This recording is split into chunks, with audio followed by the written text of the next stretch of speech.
What is going on, everybody? On today's video, we're talking all about the Minn Kota shear pin kit that you can get for your Minn Kota trolling motor.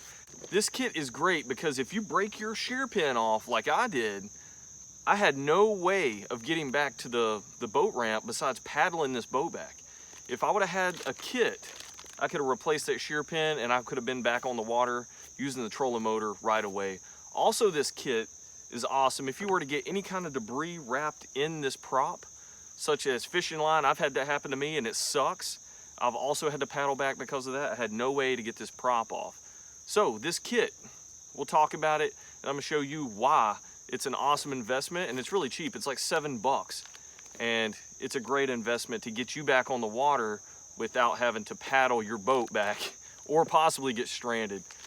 So if you like this stuff, please hit that like button, subscribe to the channel so you can see more videos like this. We do a lot of DIYs, also show you a lot of different hacks.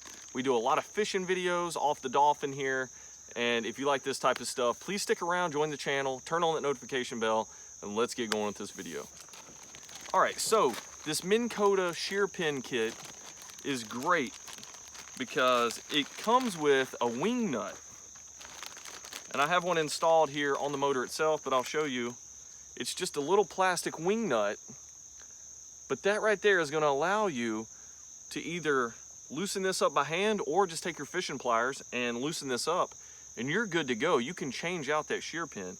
And it does come with 2 wing nuts. It comes with 2 shear pins, and it comes with these little lock washers, and it comes with 2 of those. All right, guys, let's say you're removing this for the first time and you have your original lock nut on here. So to take that off, you might have to hold the shaft with a screwdriver right here, and it does have a flathead screwdriver in.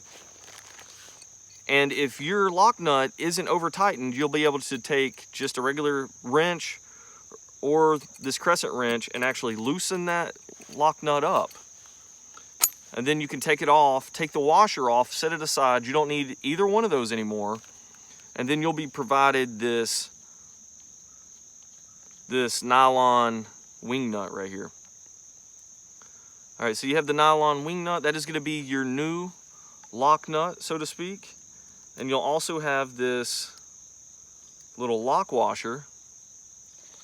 And that is what's gonna hold your prop in place. All right, so let's say you're out in the field, you've taken your original hardware off, and you're taking this prop off to inspect it. You're gonna make sure all this is cleaned out, no debris, no algae, nothing in there, no grass, weeds, fishing line, anything like that around the shaft here. And let's say you took this off, that way you could replace your shear pin. Your shear pin is probably gonna be broke off in there, and you're not gonna be able to see it at all, except where it's broke off. So you might need to take your screwdriver, fishing pliers, or maybe even a fish hook if you don't have any of those other items, and punch that shear pin out, what's left of it. Okay, and then if you have the kit, you can go ahead and install your new shear pin. You're gonna line it up on that shaft, and then it literally goes in line with the prop blades here. Okay, so you just point it in those directions. Okay, it slides back down on there. You can install your lock washer if this is the first time. Like I said, you just throw the original lock nut away and the washer. And then you have this new synthetic wing nut. And guys, I have used this wing nut for several fishing trips now, using the trolling motor in forward and reverse, and it hasn't loosened up at all. That lock nut in there, or that lock washer, really does a good job of retaining this in place. So all you have to do is hand tighten this down. I don't suggest you going any more than hand tighten, because if that shear pin is broke off, you're not gonna be able to hold this prop in place and just twist it off like this.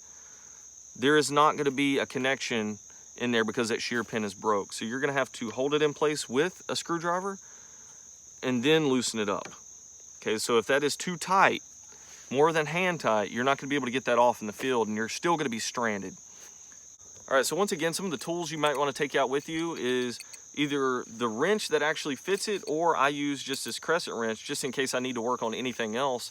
And then I just use this really compact screwdriver, flathead screwdriver. That way I can put it on that trolling motor shaft and hold it in place if I need to. I hope this video was informative, and I hope that if you have a Minn Kota trolling motor, definitely go out and buy this kit. It's only $7. I picked it up at Academy Sports online, and it's really cheap, and it's a great investment because if you were to get stranded out there with a broken shear pin, this kit is going to get you home, and you're not going to have to worry about paddling. You're going to be able to do this quick, easy, less than 5 minutes, and you're back on the water, getting back home, safe and sound. All right, so if you like this video, please leave a like. Also, subscribe to the channel so you can see more content just like this we roll out every single week. Turn on that notification bell. That way you can get informed when I do roll out videos like this. And guys, until next time, keep it blue collar.